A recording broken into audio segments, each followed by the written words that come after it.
でもどうして？ Ini Yakulto. 야쿠르트. Yakult. Yang ini Yakult.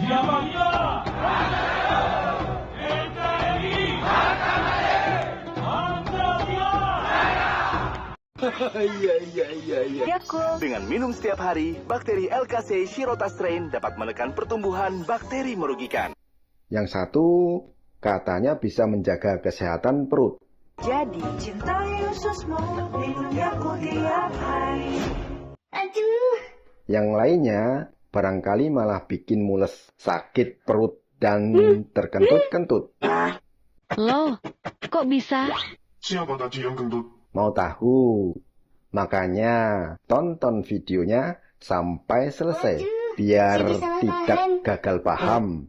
Oke? Oke.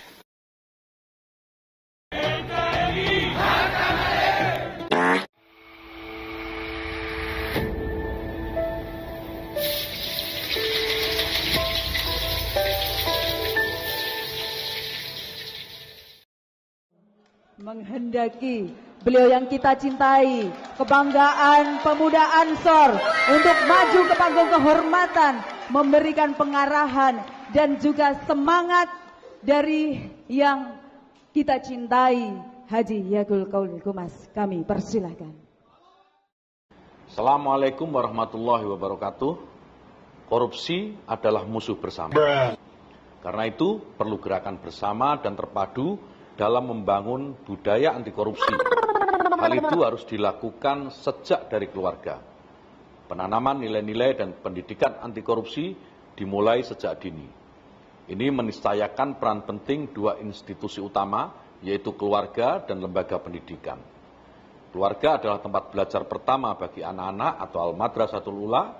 Pendidikan keluarga adalah pondasi awal menanamkan karakter anti korupsi, mulai dari nilai kejujuran, kesederhanaan, dan budaya malu melakukan kesalahan.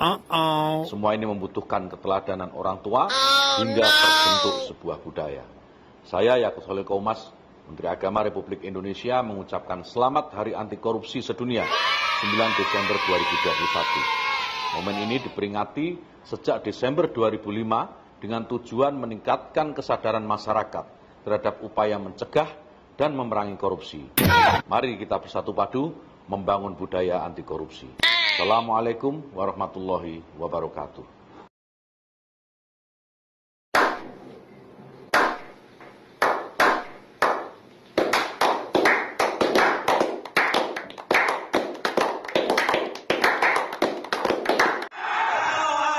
Yang mengganggu kiai kita, kalau ada yang senggol kiai kita, mereka jual, kita borong habis.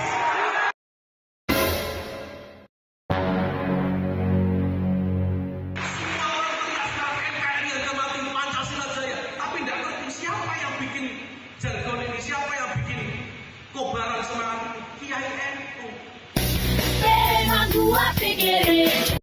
Orang ini dulu begitu lantang teriak-teriak, NKRI harga mati. Slogan bikinan Kiai Kampung itu jadi kebanggaan.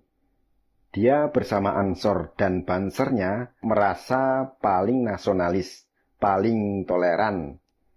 Saking tolerannya, tempat ibadah dan perayaan agama sebelah dijaga. Sementara yang mestinya saudara seiman, malahan ormasnya diserang, pengajiannya dibubarkan, dituduh intoleran dan dicap radikal. Jika ada kelompok-kelompok yang mengatakan bahwa mereka melakukan pengajian tetapi kemudian dibubarkan oleh Banser, katakan kepada mereka, tidak ada pengajian yang dibubarkan oleh Banser, tetapi Banser menolak mereka yang menggunakan pengajian sebagai alat untuk memecah belah umat Islam yang ada di Indonesia.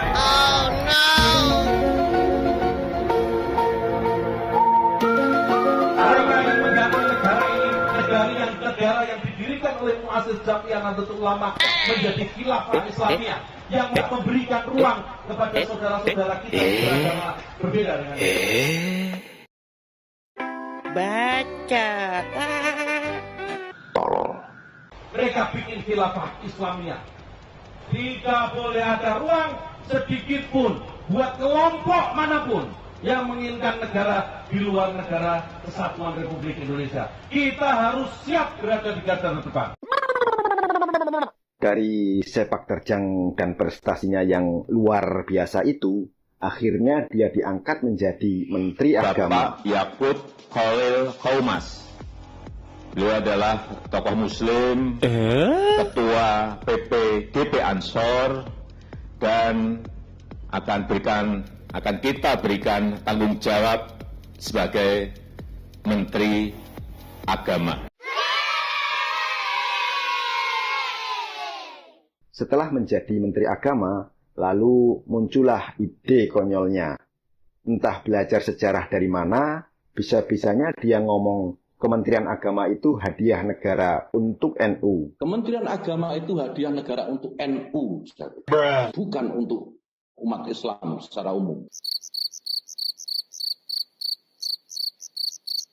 Tapi spesifik untuk NU. Nah, jadi wajar kalau sekarang NU itu memanfaatkan banyak peluang yang ada di Kementerian Agama, hadiahnya untuk NU.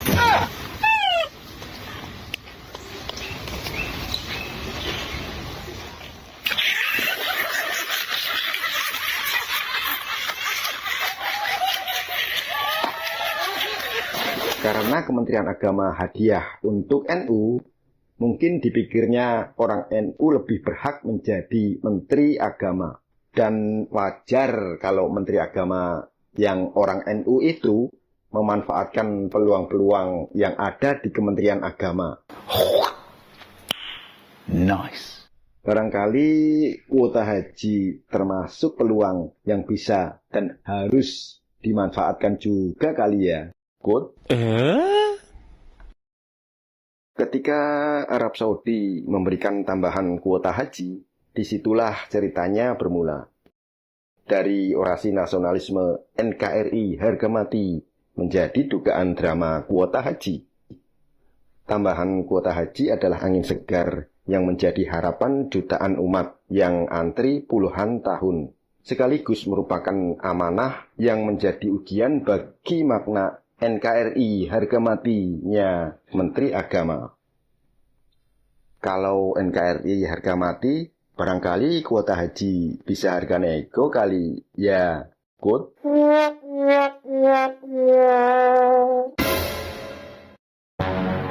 Maka peluang emas itu pun dimanfaatkan. Angka-angka mulai dimainkan. Tambahan kuota 20.000 yang semestinya dibagi 92% haji reguler, 8% haji khusus, dimainkanlah menjadi 50-50. Yang penting, cuan bos.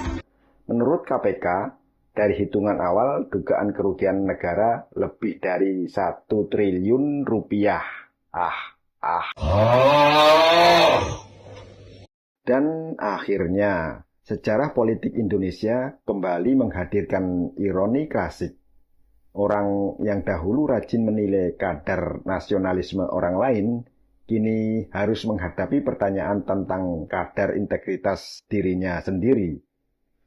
Orang yang dulu merasa paling berhak menilai kadar keimanan orang lain, kini harus menghadapi penilaian soal integritas pengelolaan amanah umat. Jadi seperti itu makna NKRI harga mati ya, Kut.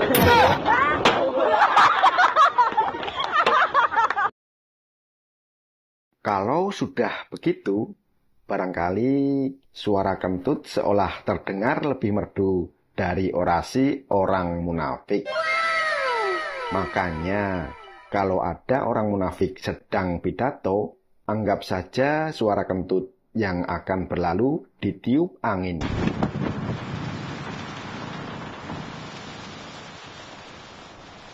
Atau kalau mau dikentutin juga boleh. NKRI harga mati.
Yeah.